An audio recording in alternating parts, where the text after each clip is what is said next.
You are now tuned into the Big Dawg Shyt Podcast with your host, George Tucker. Black Card Bully Cam.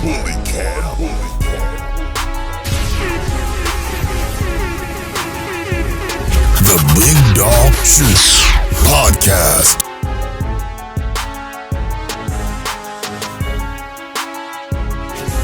Black Card Bully Cam.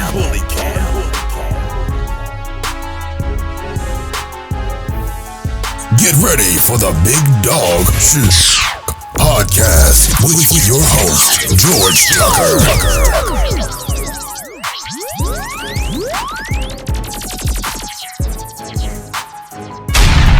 The Big Dawg Shyt Podcast. We about to put you up on this dog game. Good evening. Once again, it's your host, George Tucker, for Big Dawg Shyt. We're about to start another episode. I'm excited. I'm all charged up. Of course, as we know, it's Black History Month. And in observance of and in reverence to Black History Month, I think I'm going to talk about some things that, as Black breeders, and this is for everybody, but it's about the things that many Black breeders, have found themselves being confronted with and still encountering it today as we try to move forward in this wonderful world of pit bull, bully, Frenchie, English bulldog breeding, the whole bully breed, all of it. So one of the things that I found that has been really prevailing is that oftentimes, even though we may have a lot of good dogs, we pay a lot more for our dogs than the rest of the dog community. And what I mean by that is a lot of communities that have great dogs do a lot of favor breeding, meaning that they'll breed their dogs to each other. And I guess it could be friend, community, family, or whatever, and it could be based on proximity, but oftentimes it's based on ethnicity, meaning that a lot of these breedings that are done with these top dogs in certain communities, they're done on favors. The puppies, a lot of the conversation you have with people about what they paid for puppies, it's all, I guess as these young people say, it's cap. Meaning that there'll be a price established really to get ready to sell the ones that their group of friends didn't get. And although they didn't sell the dogs for that amount of money, they put that price out there. So those of us that aren't a part of that community and have a desire to get in that niche, pay front door sticker price. Front door, sticker price, sticker plus. And then we get the dogs. And when we try to sell them, when I say we, I'm talking blacks. When we try to sell the dogs, for whatever reason, other communities don't want to pay us that kind of money for the dogs. But it's the same dogs that are still being sold out of their camp to our community for big money. I'm talking, you'll have the exact same pedigree, came off his yard or her yard, out of her kennel, his kennel, and you bought the best one. And when it's time you start selling, the same people will decide that they're going to lowball you. And the only people that you can get money from, real money, is other Black breeders.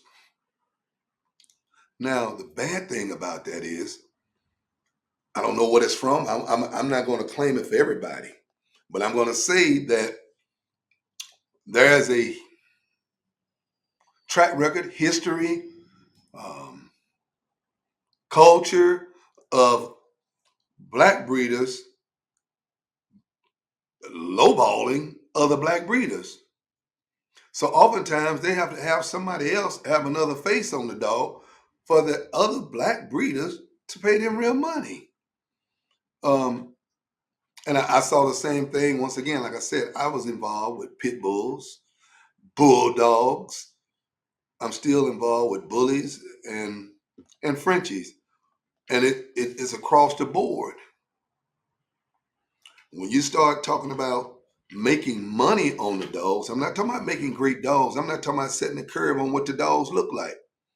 But what they sell for, our community still has a proclivity to only place the value that the other community tells them is okay to place on the dog. What I mean, they may place a value, but that won't dictate the price. Your dog may have great value in the black community, but it can't demand the price. Then in another community, the dog may demand a price that doesn't come clear to its real value, come close to its real value. But what happens is, you know, and I've come to realize, and I've come to embrace, as well as prescribe to branding. You see, branding may not even a playing field, but it'll make them acknowledge that you showed up to the field to play ball. If you're going to be able to at least feel good about demanding the value of your dogs, the value of your services, the value of your merch, you're going to have to brand yourself. I think that as black breeders, we do a great job of marketing.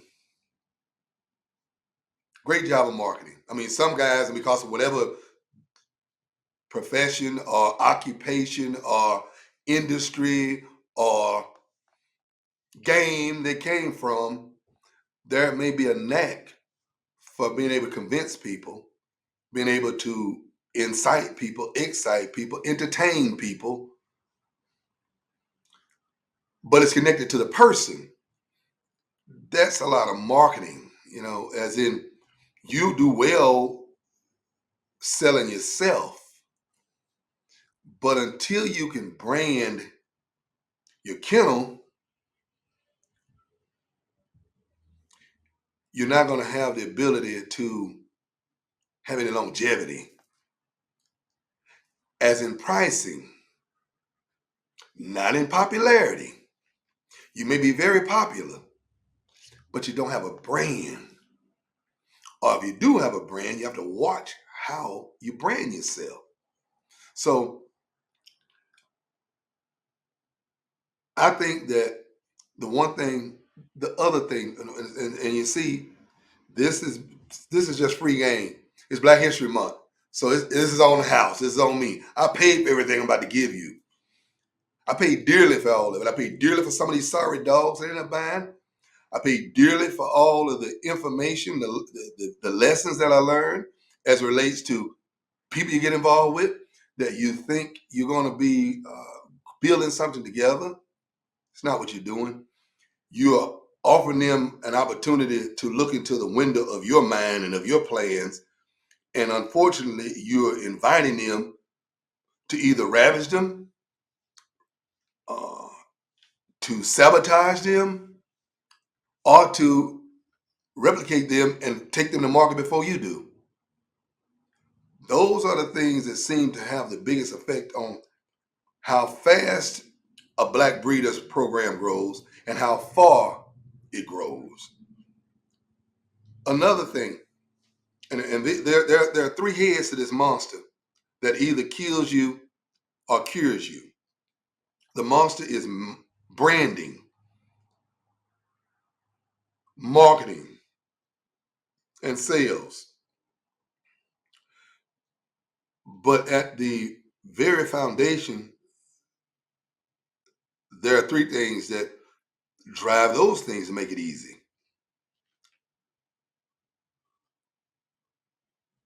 The face of your kennel, whoever you decide that to be. It doesn't have to be the money, but the face of the kennel, as in the person. The other thing is the dog that you choose to be the face of the dog in the community, in your kennel. And the third thing that it may not affect sales, but it will have something to do with your brand, is your production. If you are out here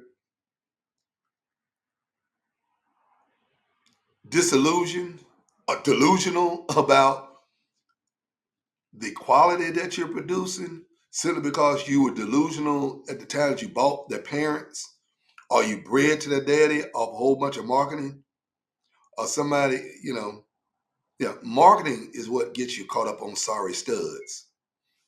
Because once again, there are some of these dogs that are being marketed that are truly branded, having to do, they show productivity, they show production, and they show longevity as a stud. Well, you sort of can't go wrong. You just have to pick the right female for that dog. But a lot of these dogs are a whole bunch of buddies getting together and promoting a whole lot of dumb shit, acting like this big dog shit, but it's just bullshit. Dumb shit and bullshit is not big dog shit. I mean, all you have to do is try to see, no, not have to try to see, just pay attention to if there's a dog out here that's, I'm just telling you, a lot of times with us black breeders, we jump in the game and we think it's a game. But I only started breeding dogs to sell because I've been breeding dogs. I've been the dog hoarder since I was 5 years old. I just realized I saved my little money after 8th grade graduation and bought me a purebred dog at 13 years old. But if you don't have a love for these dogs, you're chasing money that's not really meant for you. The only people that are going to really be able to make money with these dogs long term are people that are stupid about dogs, like me, and smart about business. And we're going to have to learn as black breeders to delineate between your boys and business. Because if you don't draw the line, they damn sure won't. If you don't know the line needs to be drawn, it's not on them to make sure you know. You look up and you have all of your best dogs handed out to your boys, and they go out there selling the stuff that you spend all this time, all this money, all this energy, all this love, all this attention for less than half of what you think they're worth. But you have to remember, somebody that has your best stuff that didn't pay for it, they're selling it for what it's worth to them, not to your program. So, I'm just going to get back to branding, marketing, and sales. You see, too many people focus on sales first because it's a hustle. People that spend all their time trying to sell your dogs, it's a hustle. It's a hustle. I don't mean hustling you. It's a hustle for them. They may have good dogs. But if all you get to see is a whole bunch of stuff about sell, they're trying to, it's always about got this, got that. Okay.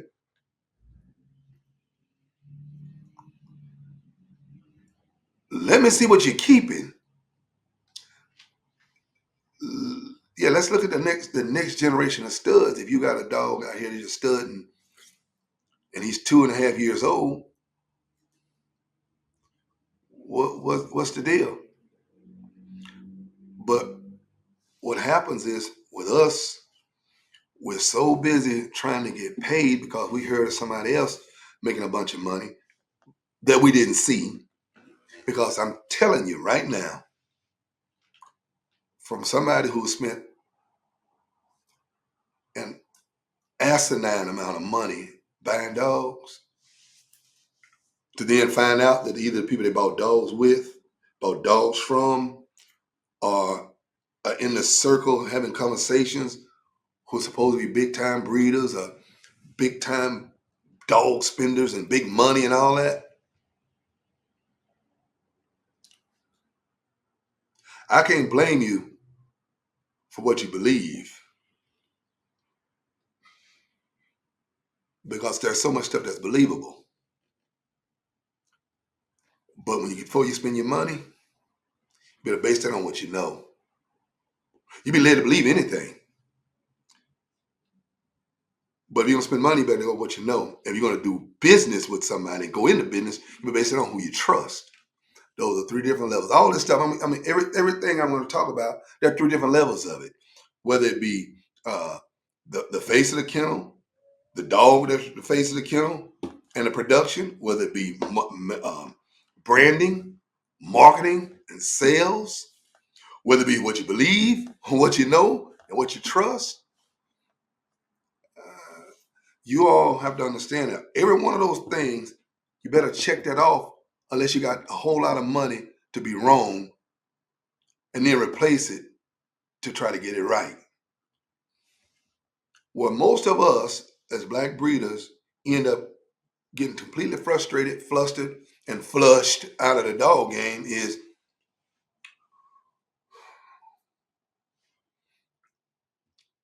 we spend our money with the people we trust rather than spending our money on what our eyes tell us. Then after we spend our money on with the people we trust and then rely on what our eyes told us, and we ignore what our ears have heard because what we want to believe this is going to do for us that we hadn't seen it do for anybody else. You'll go and trust camps to take you to a level that you hadn't seen anybody else get to from their camp. You see a whole bunch of people being pushed and paraded in front of you that's supposed to buy dogs from them. But I don't see those people being able to build their camp off the dog. Their camp has been built off something else. Probably a dog they bought from some other black breeder. That's what their camp is being built on. Now, their notoriety may be based on a dog they bought from him that they realized wasn't going to plan out. It's too big. It's too this. It's too that. Legs too skinny. But they got all their notoriety from buying that dog. But that dog is not what they're basing their kennel on. That's in the bully world. That's in the bulldog world. That's especially in the Frenchie world. So even though the Frenchie is, and this is just free game. Even though the Frenchie is right now the #1 dog as far as people buying his pets, that's not the case when you start trying to sell dogs that are meant to be sold to breeders. Don't get sucked into this vacuum of dumb shit and and, lies and sales pitches to start buying these high dogs and aren't going to be fostered by the people you bought it from, or don't see how they have a track record of the dogs, the studs they sold, becoming studs to the people that bought them. You'll go and look, you can go and pull some of these dogs off the internet from 2 years ago. They were paying all this money to breed to. Just 2 years ago. My dog was 2 years old now. Botox made 2 in December. But I've been running around here spending money with these studs with these Frenchie studs since 17. And when I start trying to see people that have made a bunch of money off their studs, I mean, other than the originators, because you got to understand, when you start talking about Grizzly and King Kong and YOLO and all those dogs way back then, it was because they were the first with it. So there's been a whole lot of people built camps off them just because they had to start with them. But after that first wave, and you start talking about from 2019 to 2022, where are the camps that have been built off those dogs' sons?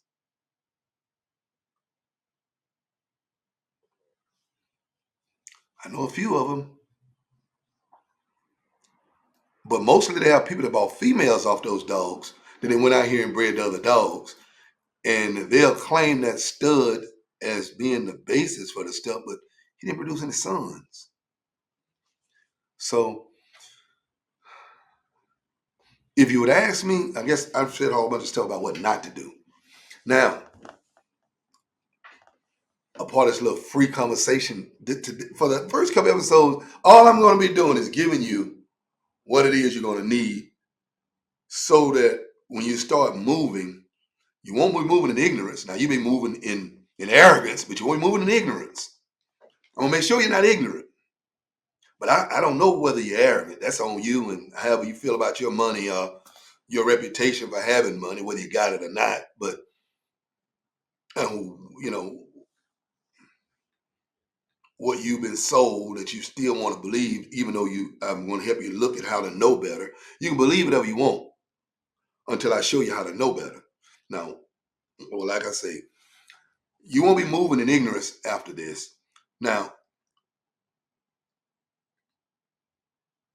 another thing that black breeders are fall victim to is because, see, what happens is, and when I say black breeders, I'm speaking from experience. I'm talking about things that I've encountered, things that I've had to find myself working past, because the only other choice after that is just leave it alone, because everything becomes too expensive to be too wrong. You can be a little wrong, but if you become too wrong, the best thing to do is just leave it alone, because most people can't afford to recover from being wrong for too long.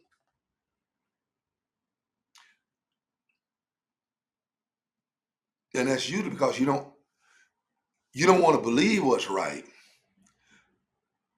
Because if what's right is really what's right, you would have to acknowledge that somebody intentionally led you wrong.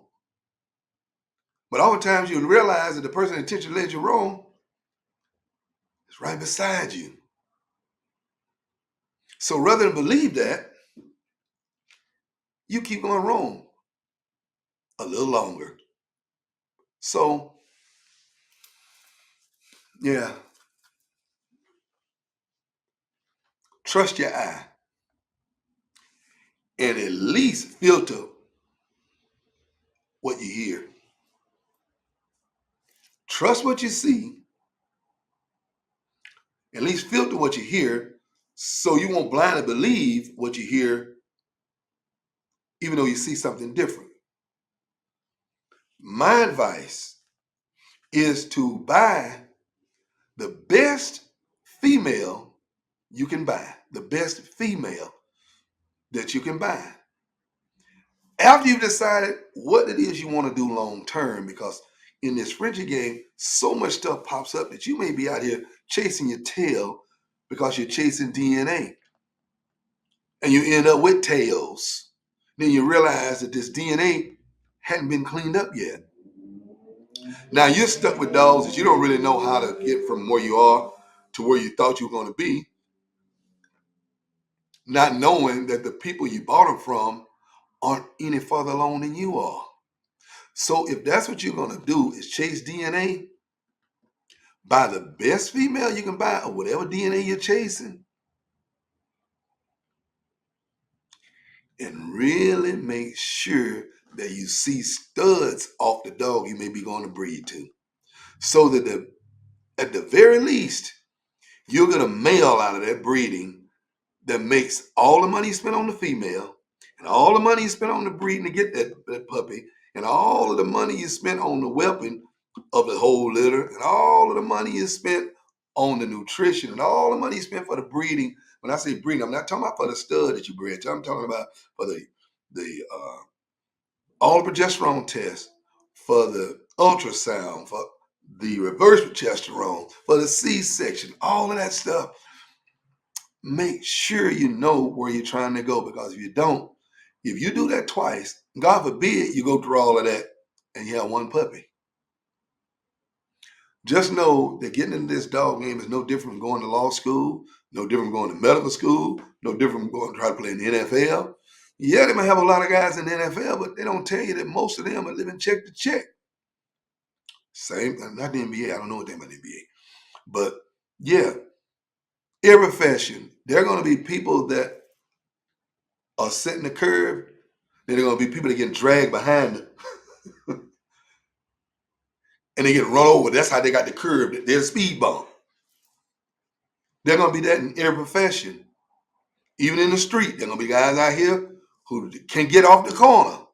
It's all of it. So, but you got to make sure what it is that you're going to grab a hold to, because, hey, man, they have some camps. I'll shout them out because it doesn't cost me anything. See, like Champ Kennels up in Cali, he locked in on breeding, making these unbelievable, consistently small, consistently well-structured, consistently healthy, consistently functional little Frenchies. And you may get some with testable, you may get some with fluffy, but you can get all of them with that gorilla gene in a small package. And when you reproduce, that's what you're gonna be able to tell right away that right there, that's a no-cap dog. I'm talking about in your own kennel. I'm not talking about somebody else's. You may not, if you brought that stuff and you knew what you want to breed it to, you're gonna see the effects of it every breeding. What I'm saying is he chose a lane. And when I look in the dog world, there may be somebody else. I don't see anybody with as many followers as I see Champ with. I don't. But I guess it's because they can trust that what he's selling is what they're buying.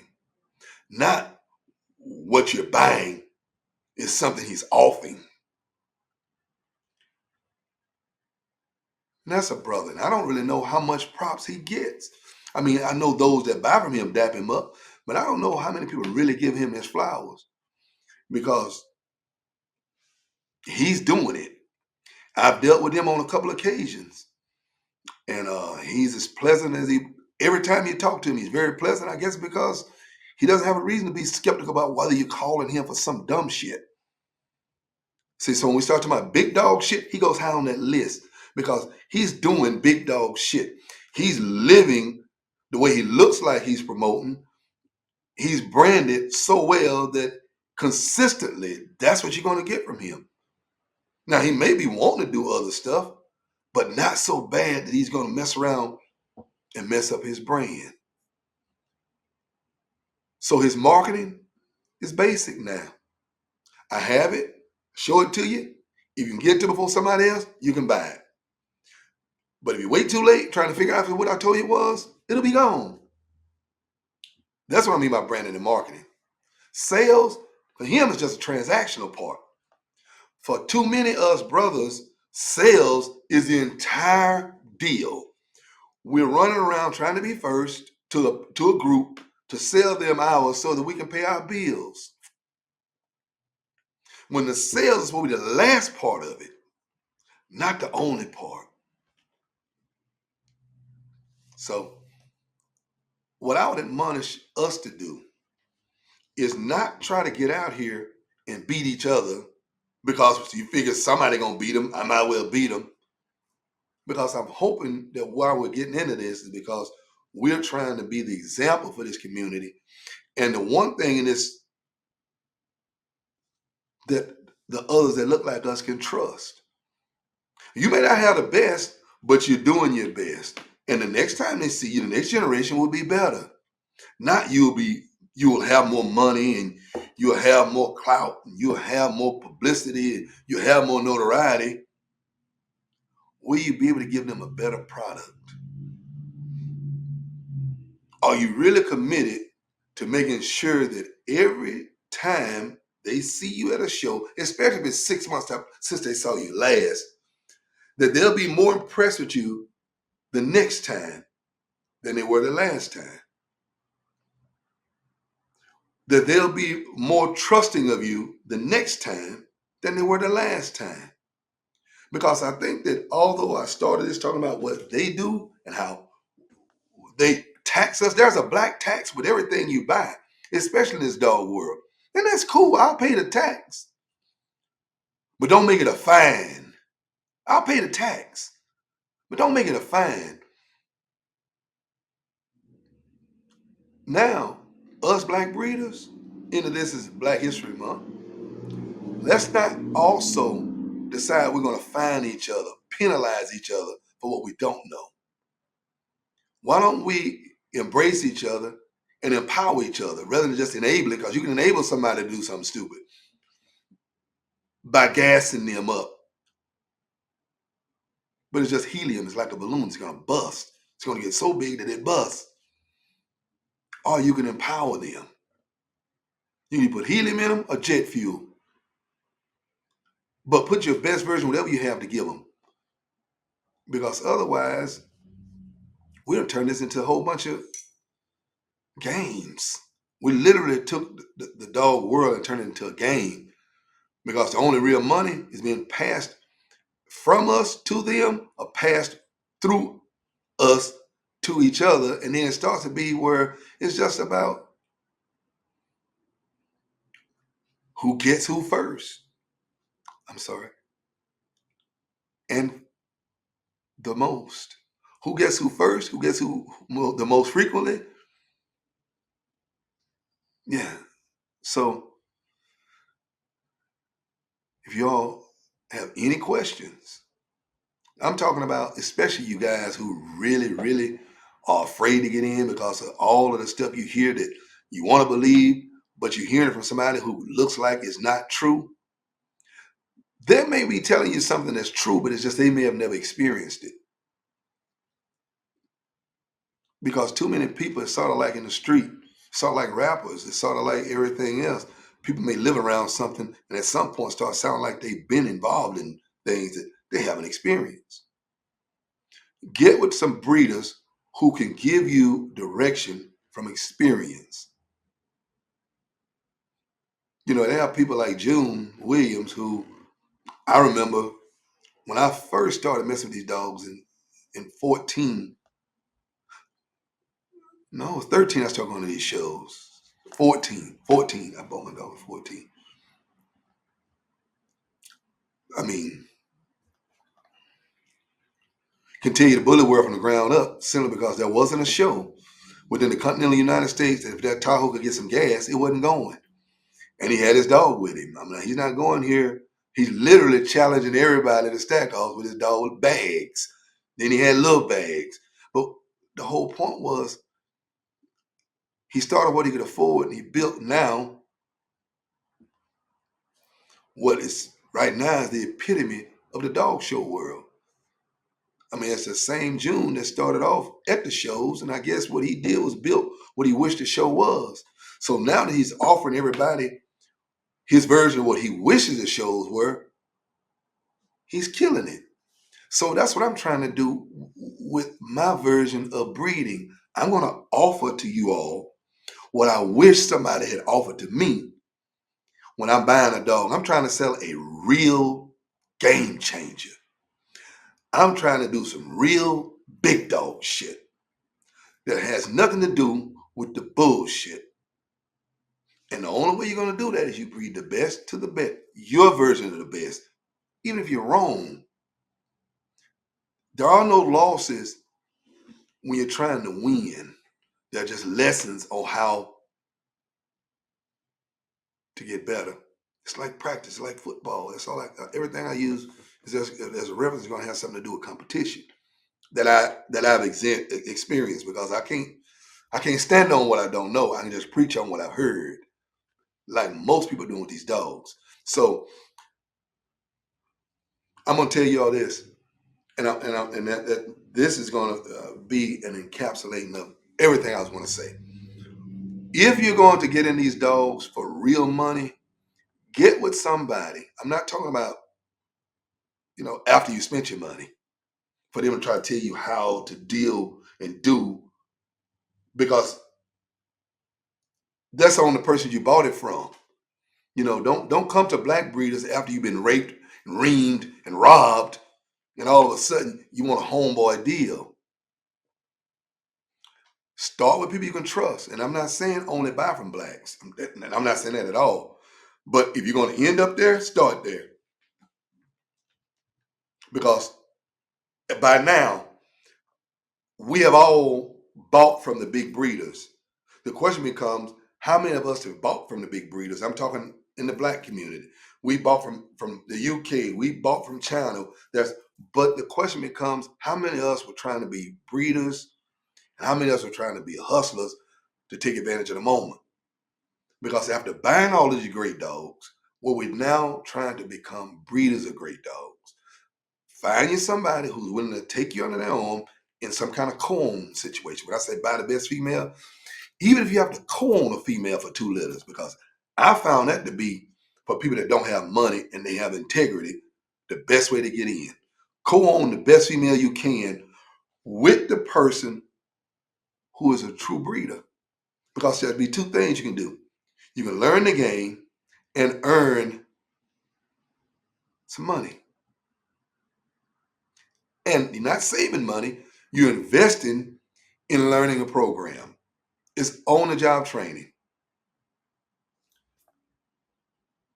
That's what I would recommend. So all of you young people who are either just getting into the breeding or truly about to make a decision of investing from whatever source of income you got it from to get into this, do your homework and make sure that if you're going to pay the black tax by going to somebody else, going to whatever other group of people, that's fine. Just make sure that if you're paying that tax, that you're going to have some kind of connection to the camp. Not just another person that bought a dog that when they see you at the show, you're another one of the people that's on their nuts. Although that's not how it was sold to you in the beginning. In the beginning, we're going to be together. We're going to be working together. I'm right here. But you don't bring any value to them in public unless it's as if you're a fan, although you spent tens of thousands of dollars with them. If that's what you want to be relegated to, more power to you. But that's a low road that travels actually nowhere. It's not a road, it's actually a tunnel. You're never going to see the light of day. Because what meant for that is meant for you to buy, get great dogs, and then never be able to make any money, and then they'll blame it on the fact that you don't know what you're doing or you went in the wrong direction. They already know that. They're hoping that what you do is go out here and fizzle out rather than blow up.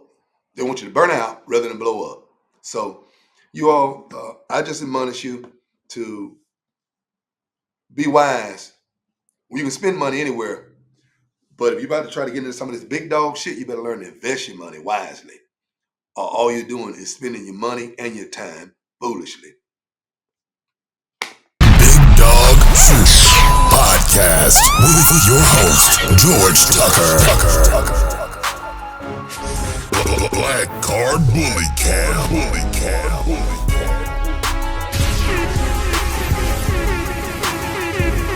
The Big Dawg Shyt Podcast.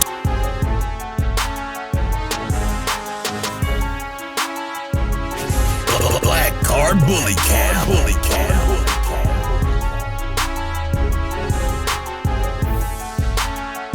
The Big Dawg Shyt Podcast with your host, George Tucker.